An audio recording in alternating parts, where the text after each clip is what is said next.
Hey guys, today I'm teaching you how to share a location in Waze in 2026.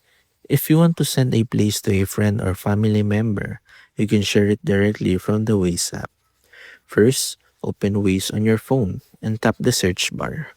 Enter the name or address of the location you want to share. Then select the correct place from the search results. Once the location appears on the map, tap the share icon. Waze will show you different sharing options available on your phone. Choose the messaging or social media app you want to use. Then select the person you want to send the location to. Review the message and tap send. The recipient can open the shared Waze location and use it to navigate to the same place.